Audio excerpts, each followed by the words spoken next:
iPhone users, beware. In today's episode, I may there might be some screaming and yelling.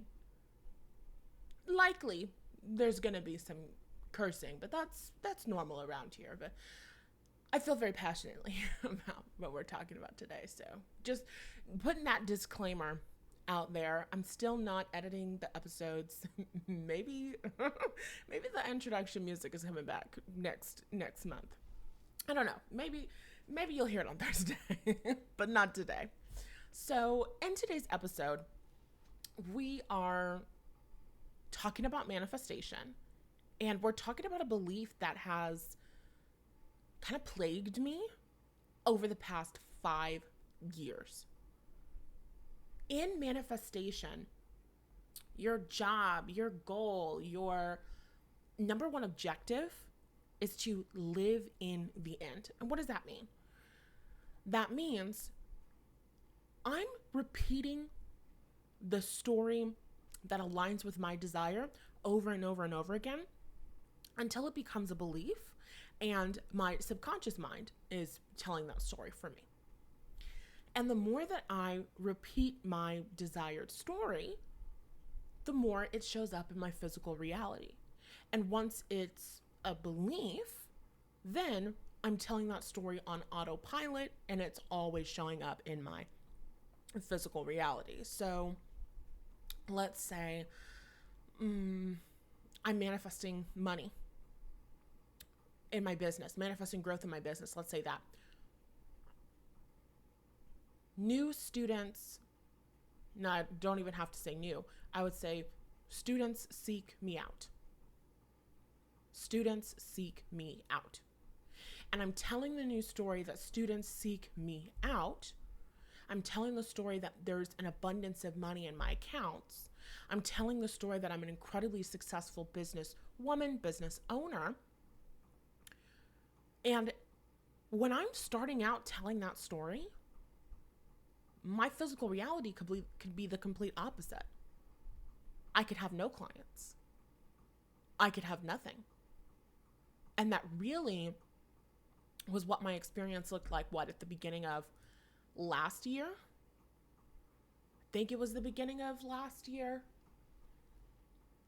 At some point, I don't remember when now, which is kind of very good. At some point over the past 5 years, there was like a year that I did not have bank accounts. I didn't have a business bank account. I didn't have a personal bank account. Yes, it's against the law to have a business and not have a bank account. I wasn't making money. So my accounts had been so negative for so long. There was no cash flow coming into my business that my bank accounts were closed. And that probably is what I would say is my lowest point in business, at least financially. So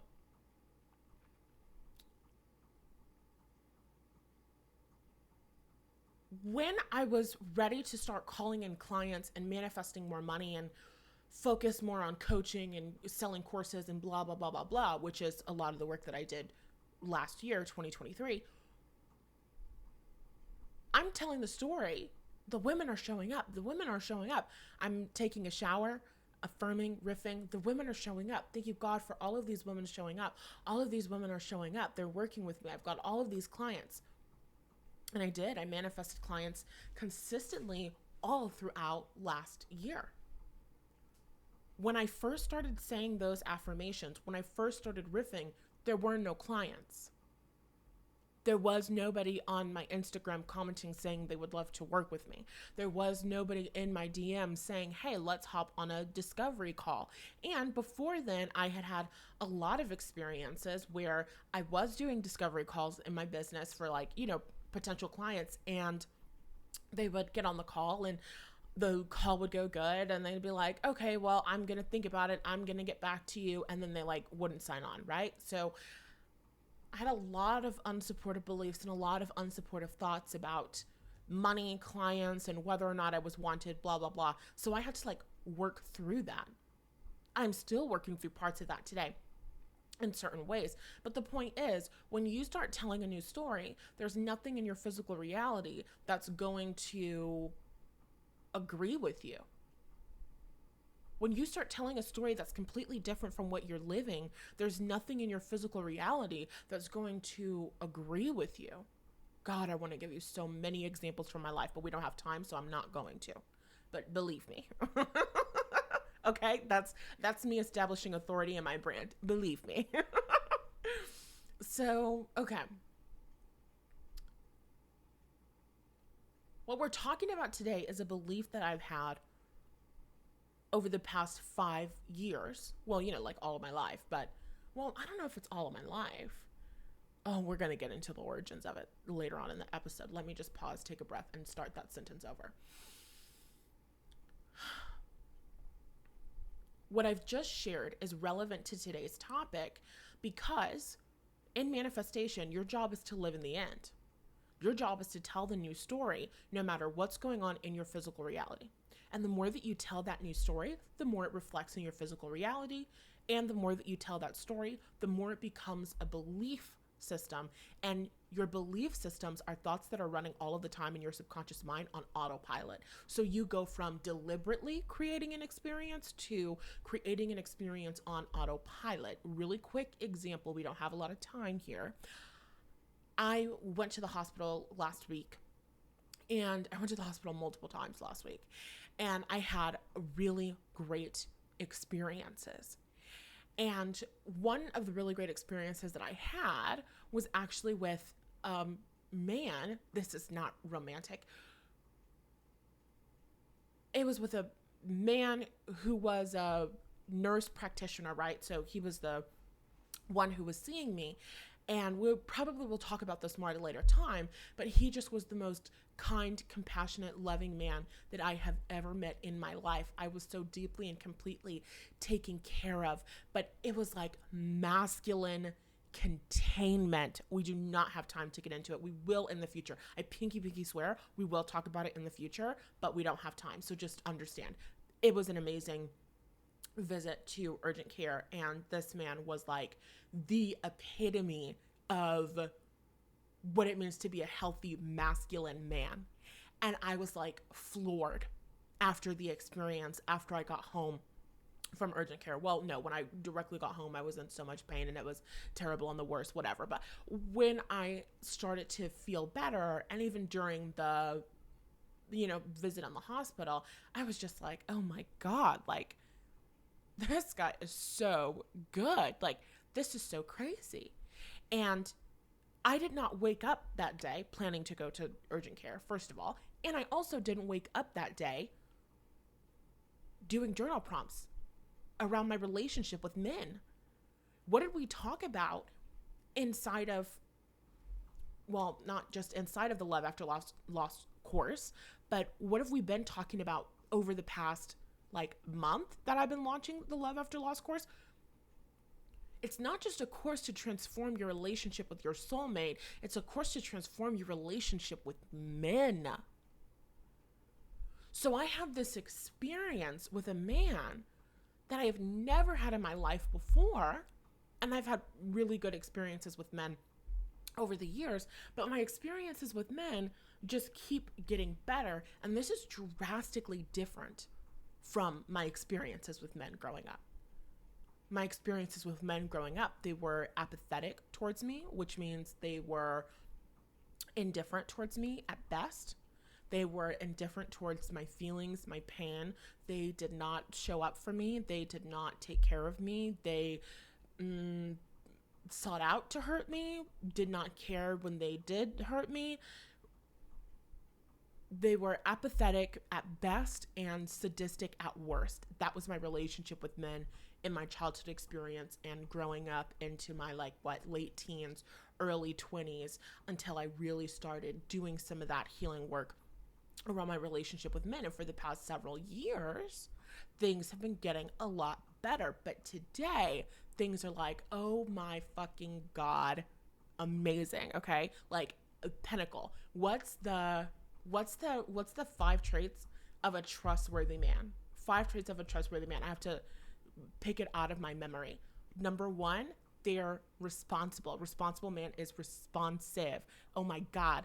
This man was the most responsive man that I've ever met in my life. What else are they? They are, well, it wasn't really a situation where he could be vulnerable, so that one really doesn't count. But he was very communicative, like so communicative. I had to ask him where he went to school and where he studied, because like the bedside manner training, or that's just something that's in him. I don't fucking know where he got it from, but his communication was like absolutely so amazing and wonderful. And I know that I teach you the 5 traits of a trustworthy man, but I put it on a slide and I wrote it down and I did not have that fresh in my memory. So I can't remember, but I do know that he like, he had all of the traits that I can't remember. We will talk about it at a later time. I'm not really giving my brain enough time to pick all of the information out, because I want this episode to be kind of straight to the point, as straight to the point as I can get it. Okay. So anyway, this guy had all of the traits of a trustworthy man, except for like vulnerability, because, you know, that's not really an appropriate thing. We didn't need intimacy. Well, I mean, he did technically tell me about his past, because he told me where he went to school and studied. But it wasn't like you know, it wasn't a romantic thing, and it also wasn't a personal thing. But in a professional setting, like, oh my God, that's as good as it gets. And I promise we will talk more about it later. So anyway, I had that experience, but I didn't wake up that morning and start journaling about men. I didn't wake up that morning and do the work that I had been doing. I had like just gotten off of my period, but I was really, really sick. So I wasn't in that like follicular phase flow type energy, which I'm feeling more in that flow today, which is so great and so amazing. So I just like, no, journaling was not happening then, and that's okay. So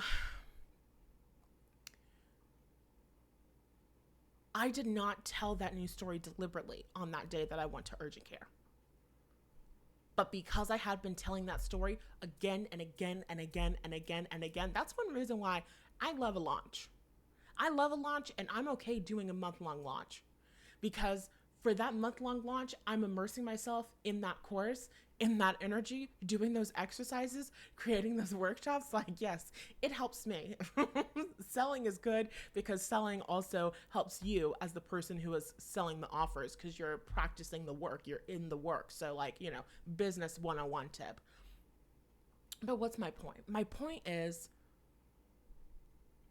you tell the story again and again and again, regardless of what's happening in your physical reality. And the more that you tell a story, the more that your subconscious picks it up. Now, I'm telling these new stories about men every single day in one way or another. Even when I'm not doing it deliberately, my subconscious has picked it up. Amen. Thank you, God. But I'm not interacting with men every single day. I'm not going to urgent care every single day. I do not claim that. I rebuke that idea. I'm not talking to men every single day. I'm not really leaving my house every single day. So there's not really proof in my physical reality that the stories that I'm telling myself about men are manifesting. But I don't look to my physical reality for anything. And when the time comes, when those moments arise, I have amazing experiences with men because of the stories that I'm telling myself. It was too good of an experience. I don't believe in coincidences at all, but it was too good of an experience. Like, he was a little bit too good. He was a little bit too good. My teachings are a little bit too good. Buyer beware. You buy my programs, you enroll in my programs, and you do the work, you might get results that are a little bit too good. Do you ever get a manifestation where it kind of scares you? Like, literally, I'm like sitting there in this procedure room right inside of the hospital, and I was crying because I was in so much pain. There was a lot of needles involved, and I was crying, and it was just like the worst experience of the world. And this man, like, literally at some point in the this sounds a little bit romantic, but it wasn't romantic. I swear to God, it wasn't romantic. It was like a masculine containment. It didn't feel like a fatherly energy. Maybe like an older cousin, an older male cousin, an older male brother, an older male uncle. You know what I mean? Like, it kind of felt like that. So we're like in this procedure room, and I'm like crying, and it's like the worst pain of my life. And he goes, "I'm sorry, baby." Oh my God. And it was just like, oh my God, like the pain that I was going through was really like touching this man's heart. Like, he was just, oh my God, he was just so kind and compassionate and responsible, and oh, it was so good. We don't have time. How many times am I going to say we don't have time and then keep talking about the shit we don't have time to talk about? I don't know. New shot game. Take a shot every single time Natalie Hughes says we don't have time and then keeps talking about the shit we don't have time for. You will be drunk. Okay. So let me focus. Oh, who am I? By the way, my name is Natalie Hughes, and I'm a life mindset and manifestation coach. And my platform and my business, my job is to support you, a professional woman who I usually refer to as Miranda when I'm breaking the fourth wall and speaking to you. Is that appropriate?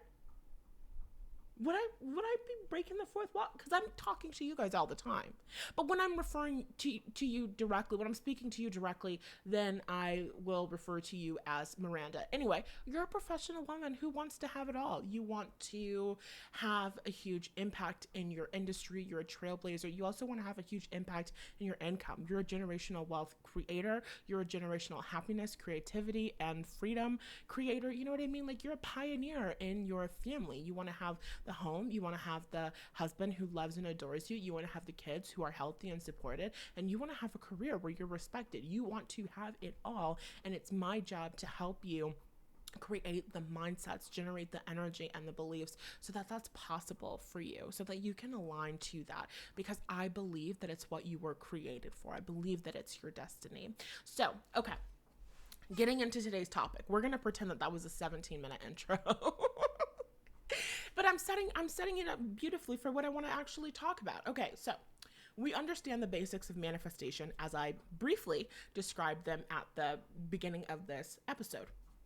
Now, I struggled with living in the end for like the past 5 years. Not just any living in the end, but living in the end when it comes to things like time crunches, there's a bill and it's due by the 30th of the month, or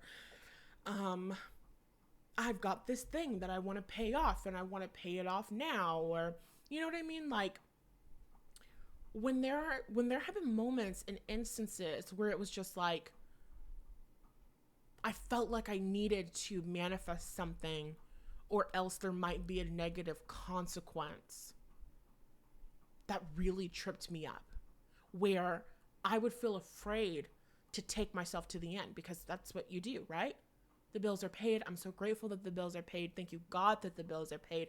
The bills are so paid. The bills have never been paid like this before. The bills are more paid than the bills have ever been. My bills are always paid. My bills have always been paid, right? Your job and manifestation is to take yourself to the end. But I really struggled with that. I really struggled with taking myself to the end, because I felt like,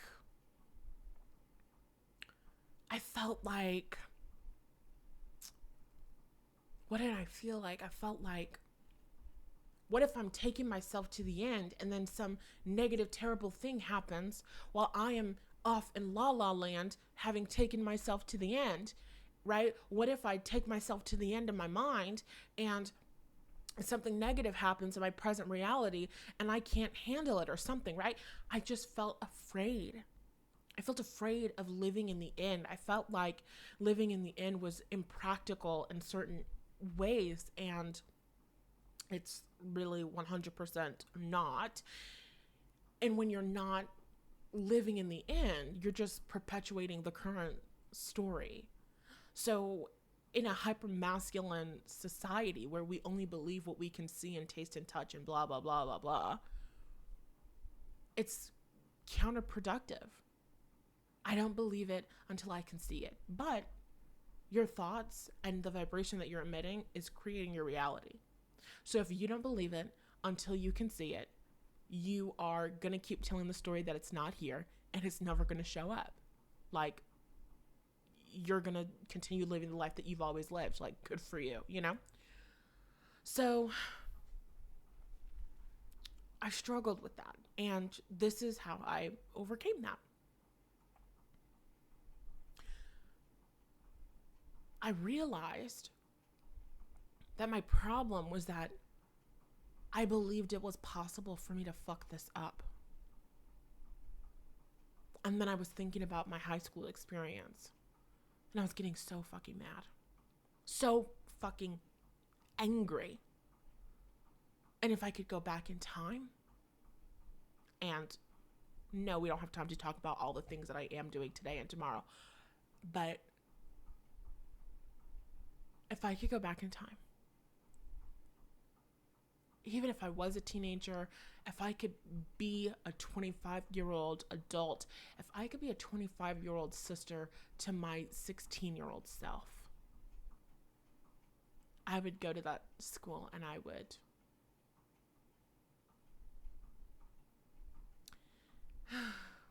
that sounds kind of what I mean to say is I was just like in the shower and I was just thinking to myself, like, who the hell do you think you are? Not me. The educators, administrators, stupid idiots that ran my high school experience. And it's not just the shitty high school that I went to, the better high school that I went to when I was a freshman in high school. I remember this is like right before I moved. It was the beginning of my sophomore year. And my sophomore English teacher, she's like, you know, when you apply to certain UCs, they get thousands of applicants. And her voice does not sound like this at all, but it doesn't matter. They get thousands of applicants. And if they see a D or an F on your transcript, they're just going to throw it out, which, first of all, is not true. It might have been true 300 years ago when you went to college. I'm just kidding. She could have only been like maybe 38. Nope. Don't talk about why you think she could have been 38 years old. Move on.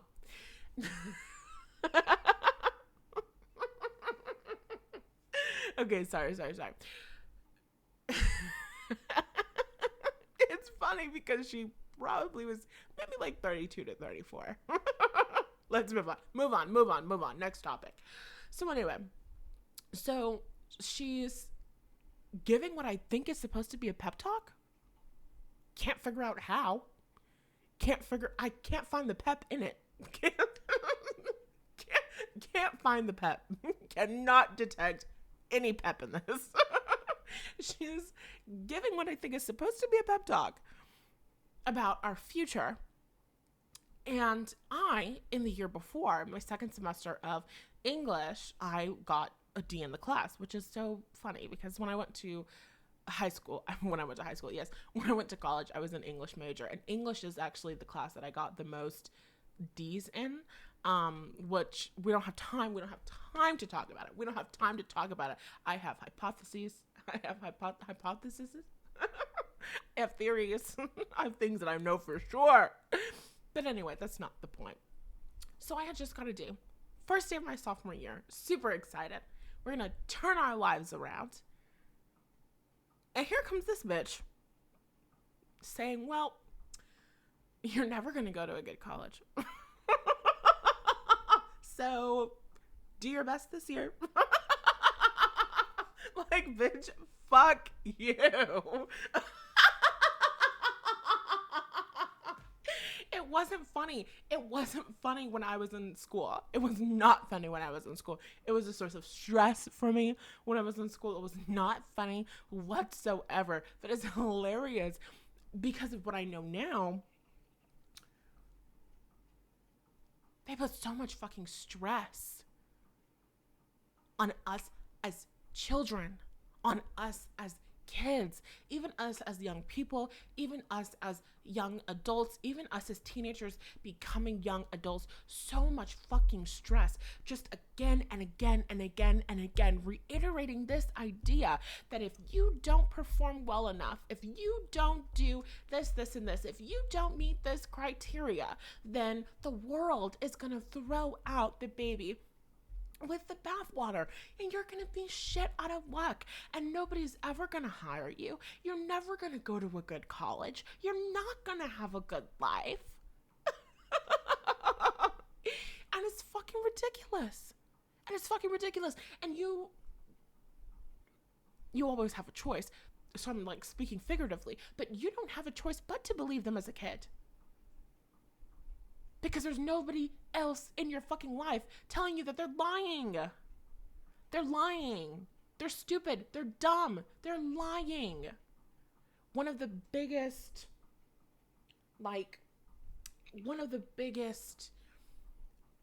illusions, worst assumptions that humanity has is this idea that to be older makes you wiser. Wrong. Wrong answer. Boo. I'm throwing tomatoes. I think it's been a couple weeks since I threw tomatoes on this podcast. I'm throwing tomatoes. Because you're wrong. You're old and you're wrong. But you present yourself as an authority figure because you went to some college some billion years ago. And you're older and you've gone through the process and you have all of these things that make you look like an authority on something that you know absolutely fucking nothing about. And when I say that you know absolutely nothing about it, I don't mean that you know absolutely nothing about college. I mean that you know absolutely nothing about life. I mean that you know absolutely nothing about reality. God, if I was a high school teacher, high school administrator, high school counselor, high school supporter in any way, shape, or form, I would tell kids it does not matter if you get straight Fs. The second that you decide to turn this shit around, it will be turned. That's the mindset shift.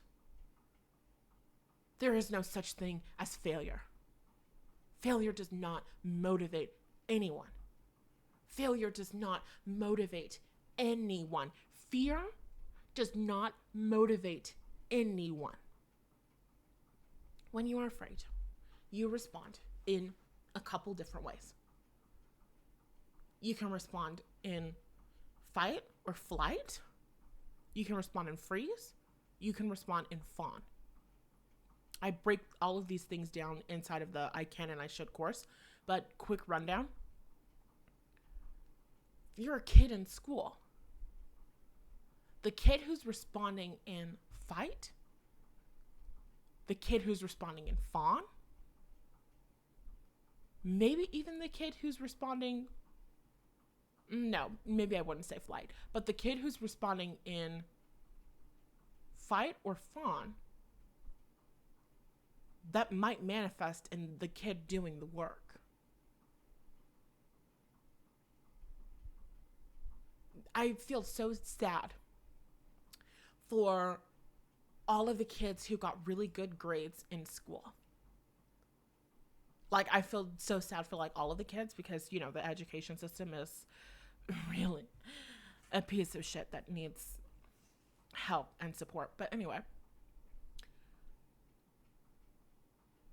the kids who did all of the work, that excessive amount of fucking work, the kids who did all of the work and the kids who created so much suffering for themselves in their own lives in response to this stress, it's like, you're really not seen. because you're quote unquote performing. So everybody's looking at you thinking that you're doing well, thinking that you're doing great, but you're drowning just like the kids who are getting straight F's. And I'm obviously making a blanket statement, and not everybody is having a terrible experience, blah, blah, blah, whatever. Fear is not a motivator.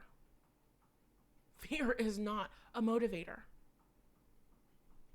You can go and go and go off of a fear response, but you're not going to create an emotionally fulfilled life off of a fear response. You're not going to reach your full potential and live a life in your zone of genius off of a fear response. You're not going to give the gifts that you were created and anointed to give to the world off of a fear response. You're not going to give greatness, create greatness, propel humanity forward in the way that you have been created to be, do. I don't know how to end that sentence. You're not going to do the work that you've come here to do off of a fear response. You might perform well. You might get snaps and claps. You might go to a really great school. You might create a lot of quote unquote success in your life. And at some point when that runs out, you're going to hit a wall in one way or another. You're going to realize you're deeply unhappy, deeply dissatisfied. You're not going to have any fucking idea why. And it's because you spent your life chasing shit that you didn't even fucking want. Because somebody else told you that you had to in order to be a good girl, in order to be a good person, in order to be a good student, in order to be enough, in order to be liked, in order to be respected, in order to be heard, in order to be learned. I didn't have that experience. My response, my fear response was flight. And also fight, but not fighting to do the work and make all of it happen. More like fighting back against the bullshit that I experienced. And flight, meaning not doing any of the work, which also aligns with the freeze response. We don't have time to get into this, so we're not going to. The point is, I didn't respond to fear in the quote unquote appropriate way. But it's fucking everybody up across the board. If I could go back to my high school self, and you might need to hear this today, I would tell them, it does not matter how many times you fuck it up. It does not matter how many mistakes you make. It does not matter how many times you fail. The moment that you decide to turn this shit around, it will be turned. There's nothing to be afraid of. There is absolutely fucking nothing to be afraid of. There is no failure. There is nobody disliking you. My phone going off. Confirmation. Amen. Thank you, God. There's nobody disliking you. There's no amount of saying the wrong thing. There's no amount of making a mistake that could ever fuck this up for you. Failure does not exist. Okay, that's enough now. Now you're starting to piss me off. Hold on, let me silence this. Because what the hell? How do you silence this? Okay, this should be good.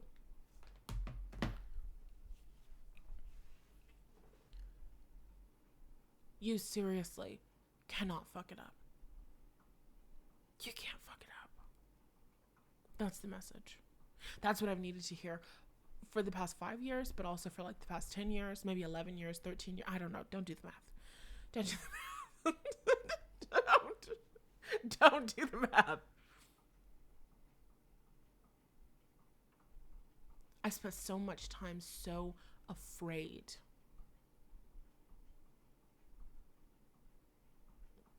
I can't live in the end. It's hard for me to tell the desired story It's hard for me to persist because that same fear of failure was being triggered. And that same old freeze, flight response. Let's ignore it. Let's not talk about it. Let's not do it. Let's not do the work around it. Let's not address it. We can't handle this. There's something here that we can't handle. Any moment in time you feel like there's something that you cannot handle, it's a nervous system activation, and it's a bullshit lie. Straight from the devil's motherfucking mouth. Period, point blank. I would tell my high school self that you were created to do great things. You are an important, significant person who matters and who belongs. And this is true across the board for every single human being on planet Earth, whether your contribution to society is through laughter, like comedy. Your contribution to society is through medicine. Your contribution to society is through engineering. Your contribution through society is through legislation. Your contribution to society is through creating amazing pieces of art that people hang in their homes, that people, put on display in their homes, that people put on their bodies and adorn themselves with. You have been given gifts that serve humanity as a whole. And there is no such thing as fucking it up so badly that you cannot get your destiny. You cannot fuck this up. I would tell my past self, I don't care if you flunk out of high school. I don't care if you drop out tomorrow. I don't give a fuck what you do.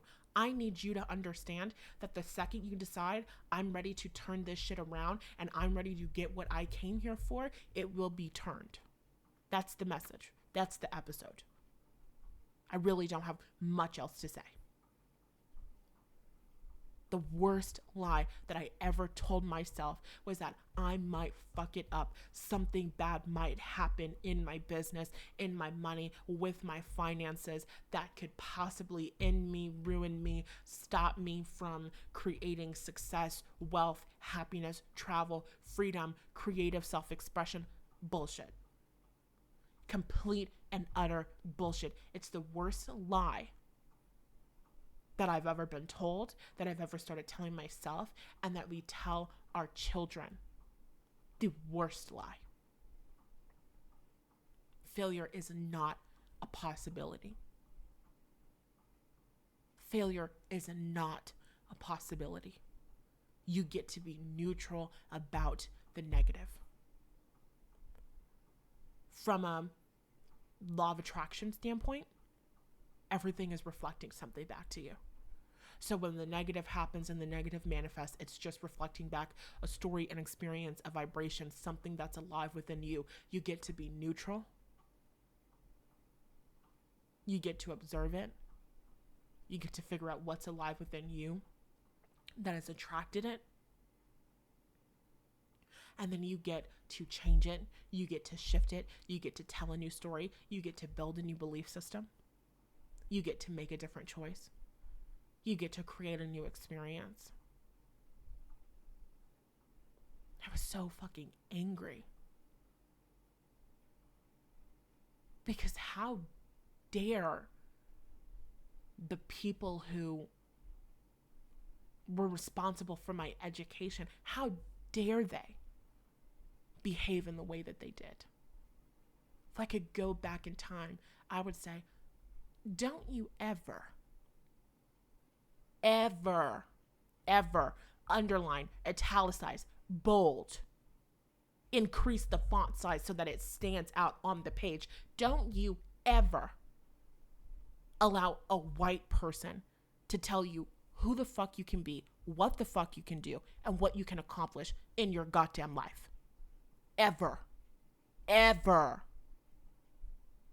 I feel very strongly about that. I don't give a fuck if you're listening to this and you are a white person. Don't ever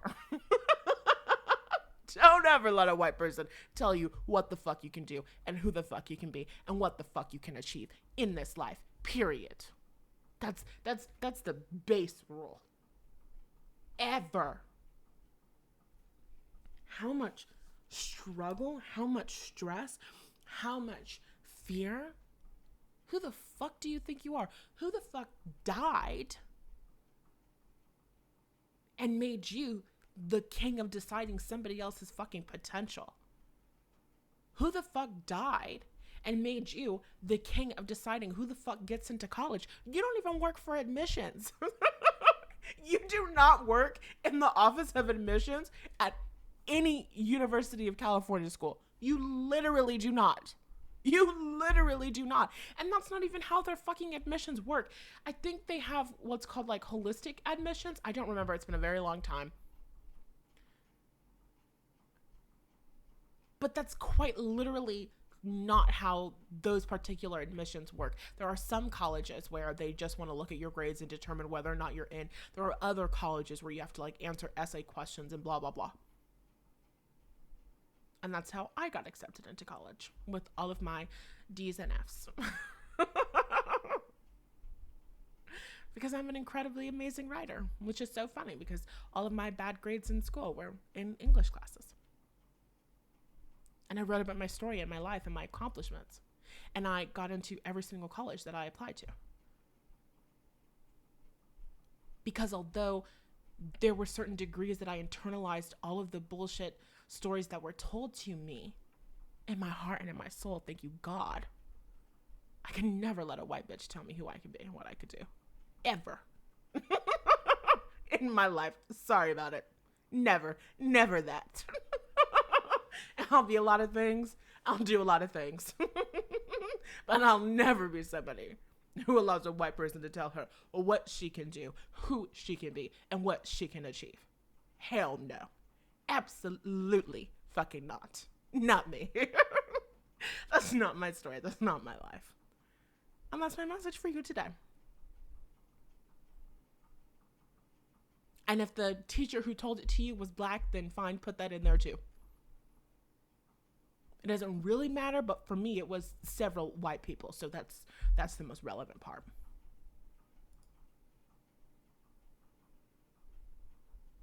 Especially if you're a person of color who went to a school in an area, or who went to a school that had a dominant population of people of color. And a majority of your teachers and administrators are fucking white. No. You don't ever get to decide my potential. You don't ever get to decide what I'm capable of. You have absolutely no say. You have absolutely no say. On the list of people who have a say in my future, you don't make the cut. I don't give a fuck who's assigning the grades. I don't give a fuck who needs to write the recommendation letters. You don't have a say in my future, in what I create, in who I become. Like, period, point blank. And I think for me, that's like one of the root ideas or assumptions that went into that unsupported belief. This idea that if I fail badly enough, that something from somewhere, whether it's a government structure like the IRS, or I don't know, what do businesses answer to? Should I know the answer to that? Or is the whatever, okay? The idea that there's some official person. If you're not a business owner, maybe it's not an official government structure. Maybe it's your bosses, your supervisor, your manager. This idea that if somebody doesn't like you, if somebody doesn't like the way you talk, if somebody doesn't like who you are, if somebody doesn't like how you are, if somebody doesn't like how you present yourself, then maybe, just maybe, you won't make it. And maybe they can take it all away from you. Then maybe they can decide that you don't get to grow and expand. You don't get to have wealth. You don't get to have success. You don't get to make it in this town. You don't get to make it in this industry. It is absolute, complete, and utter bullshit. I do not care who does not like you, how many mistakes that you've made, how many people talk shit about you. I have experienced all of it. None of that ever, ever, ever, ever gets to stop you from achieving the goal. And then when you have the mindset that none of this gets to stop me from achieving the goal, I can be neutral about the negative, and it's that much easier for me to live in the end. It's safe to live in the end.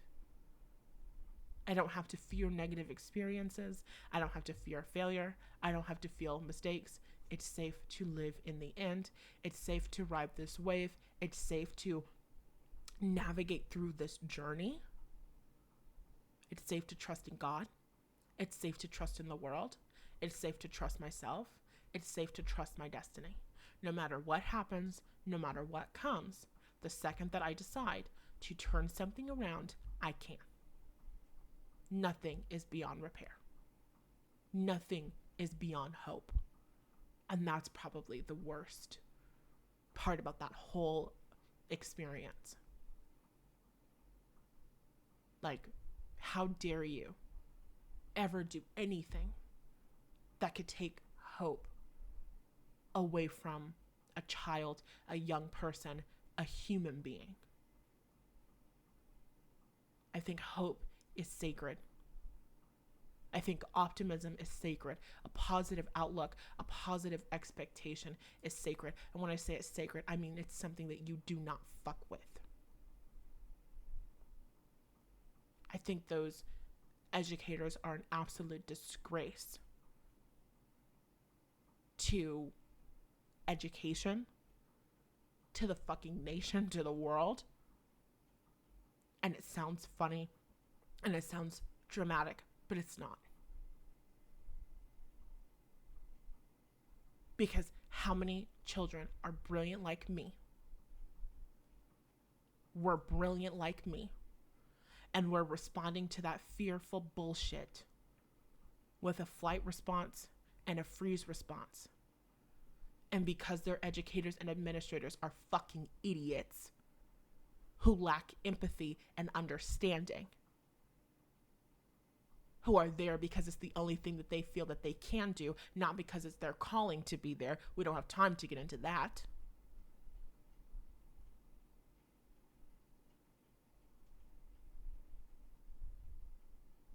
How many scientists, how many legislators, how many teenagers that could have grown up to become climate change scientists, climate scientists,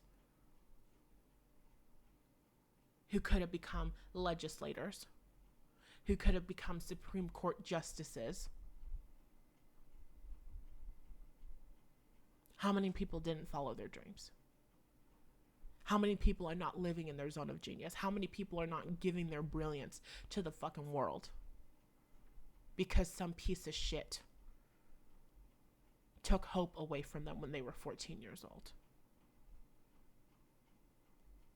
I think that education is sacred. I think that it is one of the most sacred things that we have, maybe on earth, but specifically in America. It's something that I really take seriously. It's something that I value so much. And so I have just that, I believe it's an appropriate level of scrutiny towards educators and administrators and officials in education across the country, and specifically in my own experience.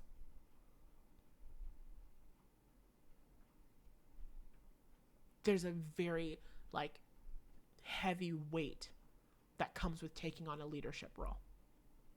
And whether you're a teacher, you're an administrator, you're a business owner, you're a leader in your fucking industry, you're a trailblazer, you're a leader in your family, because you're a mother, you're an aunt, you're a godmom, whatever. You have responsibility as a leader.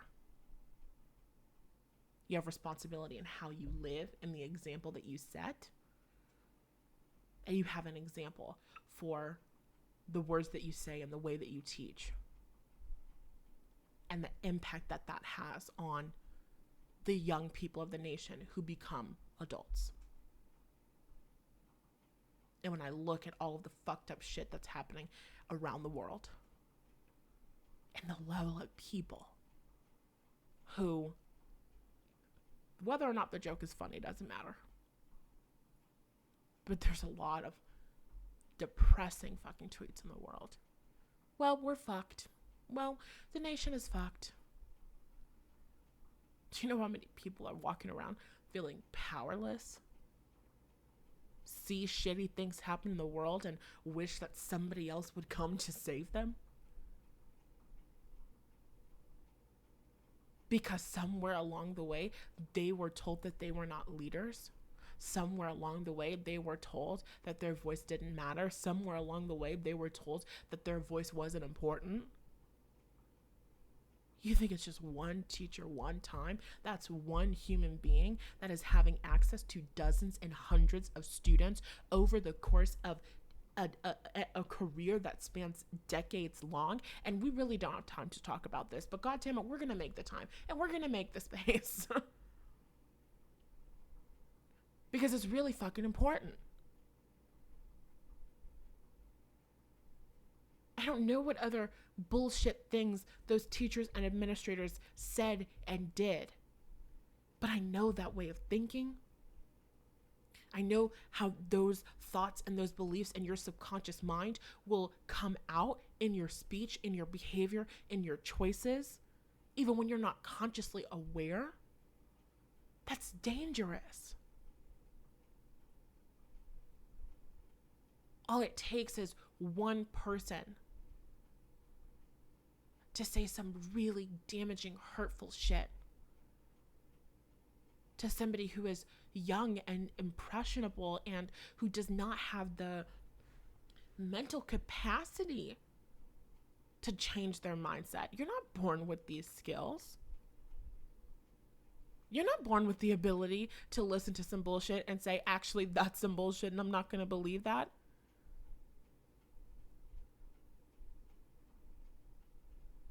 You have millions and billions of kids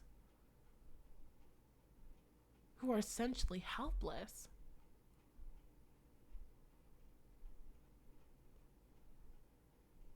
You have to be responsible for the way that you carry yourself. Whether you're a teacher and administrator, you're leading in your family, there's young people around you who look up to you. Because just like it only takes one person to take hope away, it really only takes one person. It should be more than one person, but it really only takes one person to light something up in you that can be fanned into a flame later on down the line. You know what I'm saying? So my goal and objective is that hopefully this podcast did that for you in some way. And also that you will take this information, you will take this shift, whether it's this particular mindset shift or whatever this is moving within you, and you will go be that for somebody else. Because I recognize now more than ever before that that's what we really, really need as human beings. What we really, really need is for somebody to say, you know what? It really doesn't matter what you do or what you did because you can't fuck it up. And it's your destiny to achieve what you desire. And so no matter what it is, it's going to be okay. And no matter what it is, we can figure out everything. No matter what it is, there's no such thing as fucking it up. You'll make it. You'll make it to the other side. It's already guaranteed. It's already written. It's already done. So you do get to rest. And you do get to be neutral about the negative. You do. And of course you're human, so you can respond emotionally because that's normal and natural. But you don't have to freak out. You don't have to downward spiral. You don't have to focus on the worst case scenarios or do your best to avoid the worst case scenarios, because you were wired for the best case scenario. And that's all that I have to say. You want more support after this episode, I highly suggest checking out the free resource library. There's over 12 workbooks, EFT tapping programs, meditations, and more. It's really, really good. Okay. It's basically a free course, right? I'm giving you a spiritual maintenance toolbox that's going to help you get clear on where you're going. It's going to help you become aware of your limiting beliefs, right? So when the negative things are manifesting in your physical reality, you can be the observer and actually easily decipher what these situations are reflecting back to you. And it's also going to support you in seeing yourself succeed so that you can start collapsing time, quickly attracting your desires to you. In other words, it's going to help you to live in the end. It's really, really good. And it should not be free. And it is there for you, available now. So I hope that you're into that. I have an amazing program that's coming. I don't know when you'll hear about it on the podcast. I don't know if there's going to be an episode on Thursday just because I talked so much today, so there might not be, but I will definitely talk to you next Monday. I love you, and I'll talk to you soon.